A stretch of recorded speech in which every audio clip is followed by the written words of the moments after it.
Hey everyone, welcome back to my YouTube channel management studies by Pooja. तो आज हम discuss करेंगे जॉब एनालिसिस के बारे में। तो अक्सर students job analysis, job description, job specification, job design, job evaluation ये सब में काफ़ी कंफ्यूज हो जाते हैं। तो आई होप आपको इस वीडियो के बाद काफ़ी अच्छी क्लैरिटी मिल जाएगी। तो let's start with today's session. तो आज का हमारा टॉपिक है जॉब एनालिसिस। जॉब एनालिसिस क्या होता है? Job analysis is the process of collecting detailed information about a job। Job analysis क्या है? तो जिसमें हम एक जॉब से रिलेटेड डिटेल्ड इंफॉर्मेशन कलेक्ट करते हैं, उस प्रोसेस को जॉब एनालिसिस कहते हैं। जैसे what tasks needs to be done, means क्या टास्क करना है। What skills and knowledges are required, उस पर्टिकुलर जॉब को करने के लिए क्या स्किल्स और नॉलेज की जरूरत है। What responsibilities the job includes, और उस पर्टिकुलर जॉब में क्या क्या रिस्पॉन्सिबिलिटीज होता है उस पर्टिकुलर इंडिविजुअल का, ये सब हम जॉब एनालिसिस में फाइंड आउट करते हैं। तो एडविन बी फ्लिपो ने एक डेफिनेशन दिया था जिसमें उन्होंने कहा था job analysis is the process of studying and collecting information relating to the operations and responsibilities of a specific job. जैसा कि अभी हमने डिस्कस किया कि जॉब एनालिसिस एक प्रोसेस है जिसमें हम लोग एक पर्टिकुलर जॉब से रिलेटेड जो भी उसका ऑपरेशंस है या रिस्पॉन्सिबिलिटीज है, ड्यूटीज है, उस चीज के बारे में हम स्टडी करते हैं और इंफॉर्मेशन कलेक्ट करते हैं। तो जॉब एनालिसिस का पर्पस क्या है? हम जॉब एनालिसिस करते क्यों हैं? तो जॉब एनालिसिस का मेन पर्पस है to create job description and to create job specification. तो बेसिकली हम लोग जॉब डिस्क्रिप्शन क्रिएट करते हैं और जॉब स्पेसिफिकेशन क्रिएट करते हैं। मींस जो भी हमें इंफॉर्मेशन कलेक्ट होती है जॉब एनालिसिस से, उस इंफॉर्मेशन से हम लोग जॉब डिस्क्रिप्शन और जॉब स्पेसिफिकेशन क्रिएट करते हैं। जॉब डिस्क्रिप्शन क्या होता है?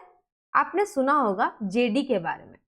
जब भी अगर आप किसी भी ऑर्गेनाइजेशन में किसी पर्टिकुलर पोस्ट के लिए अप्लाई करते हैं, तो जिस भी रोल में वैकेंसी अवेलेबल है उसका ऑर्गेनाइजेशन एक जेडी प्रोवाइड करती है, मींस जॉब डिस्क्रिप्शन प्रोवाइड करती है, जिससे आपको एक आइडिया होता है कि आपसे ऑर्गेनाइजेशन क्या एक्सपेक्ट कर रही है, किस टाइप का स्किल्स चाहिए, वो आपसे क्या काम करवाएगी, आपका उस ऑर्गेनाइजेशन में क्या रिस्पॉन्सिबिलिटी होगा, क्या रोल्स एंड रिस्पॉन्सिबिलिटीज होगा, ये सारा जॉब डिस्क्रिप्शन में मेंशन्ड होता है। और सेकेंड पर्पस क्या है? To create job specification. Job specification होता क्या है? जॉब स्पेसिफिकेशन में ये मेंशन होता है कि हमें what kind of workforce is to be hired, means exactly हमें किस टाइप का वर्कफोर्स, किस टाइप का हमें कैंडिडेट चाहिए उस पर्टिकुलर जॉब को करने के लिए। And what kind of skills and knowledge is required, और किस तरीके का नॉलेज या स्किल्स हम ढूंढ रहे हैं एक कैंडिडेट में जो सुटेबल हो उस पर्टिकुलर जॉब के लिए, जिस जॉब के लिए हम कैंडिडेट ढूंढ रहे हैं। जॉब एनालिसिस का दो कंपोनेंट्स होता है, और वो दो कंपोनेंट्स होता है जॉब डिस्क्रिप्शन और जॉब स्पेसिफिकेशन। जॉब डिस्क्रिप्शन क्या है? A written statement of the job's main duties, roles and responsibilities. Means ये एक तरह का रिटन स्टेटमेंट होता है जिसमें सब कुछ मेंशन्ड होता है कि उसमें क्या मेन ड्यूटीज, रोल्स और रिस्पॉन्सिबिलिटीज है। मीन्स एक कैंडिडेट को एक इंडिविजुअल या एक एम्प्लॉय से ऑर्गेनाइजेशन क्या एक्सपेक्ट कर रही है, ये जॉब डिस्क्रिप्शन में मेंशन होता है। Next, job specification. Job specification क्या होता है? So it describes qualifications, skills, experiences and personal traits required to do the job successfully। Job specification ये describe करता है कि क्या skill sets चाहिए, क्या qualification चाहिए और कितना experience चाहिए एक candidate में, ताकि वो कैंडिडेट बहुत ही अच्छे से अपना काम ऑर्गेनाइजेशन में कर सके। तो आई होप आपको जॉब डिस्क्रिप्शन और जॉब स्पेसिफिकेशन काफी हद तक क्लियर हो गया होगा। तो अब हम देखेंगे जॉब एनालिसिस की बेनिफिट्स क्या है, मींस उसका एडवांटेज क्या है, क्यों हम जॉब एनालिसिस इंपॉर्टेंट है एक ऑर्गेनाइजेशन। तो जॉब एनालिसिस का पहला इंपॉर्टेंस या बेनिफिट्स आप बोल सकते हो क्या है? It helps in making recruitment and selection process easier. ये रिक्रूटमेंट और सिलेक्शन प्रोसेस को काफी ईजी बना देता है। कैसे ईजी बना देता है?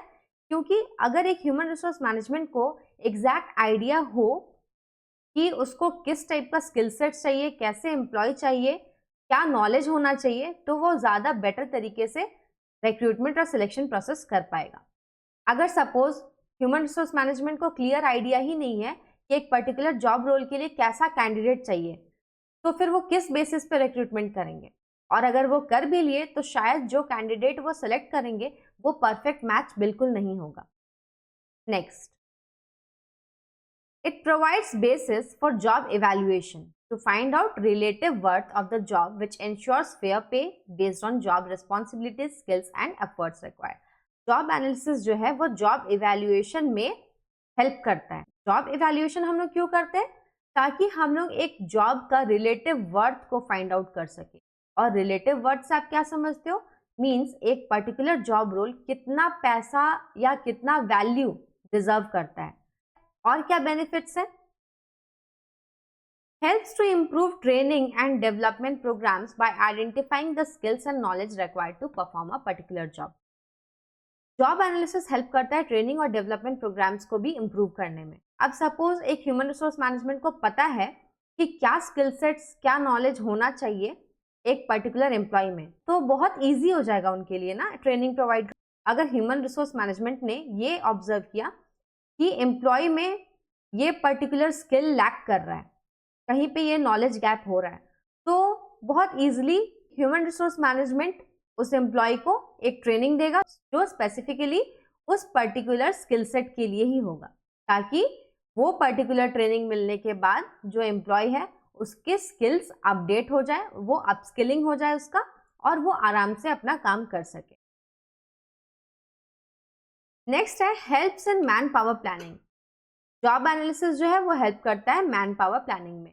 Means determining number and kinds of job and qualifications needed to fill these job roles. Manpower planning में भी जॉब एनालिसिस काफी हेल्प करता है।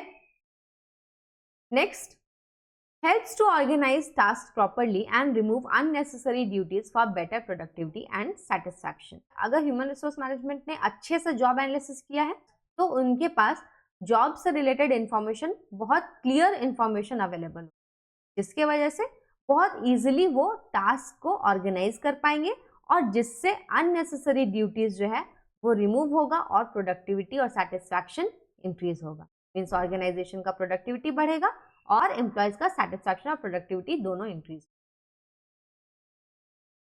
It helps to establish standards of performance which helps in evaluating fair performance. और job analysis जो है वो standard of performance भी स्टैब्लिश करने में हेल्प करता है, जिससे हम लोग परफॉर्मेंस अप्रेजल अच्छे तरीके से कर सकते हैं। इन शॉर्ट हम ये बोल सकते हैं job analysis helps organisations hire better, train better, evaluate better and pay fairly, leading to higher efficiency and employee satisfaction. अब है job evaluation. Job evaluation क्या है?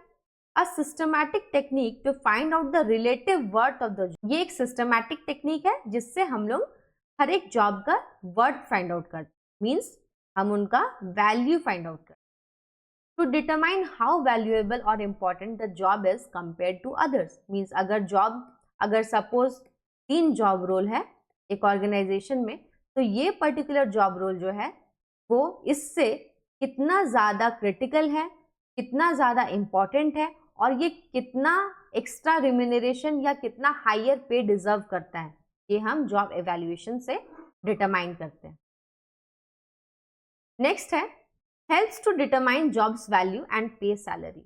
Means जैसा कि जॉब इवैल्यूएशन से हम लोग रिलेटिव वर्थ फाइंड आउट करेंगे और वर्थ जब हमें पता चल जाएगा तो उसके बेसिस पे हम लोग सैलरी डिटरमाइन करेंगे, ताकि किसी भी एम्प्लॉय को अंडर पे नहीं किया जाए। वो जितना डिजर्व करते हैं as per their skills, knowledge and abilities, उन्हें उतना पे मिले।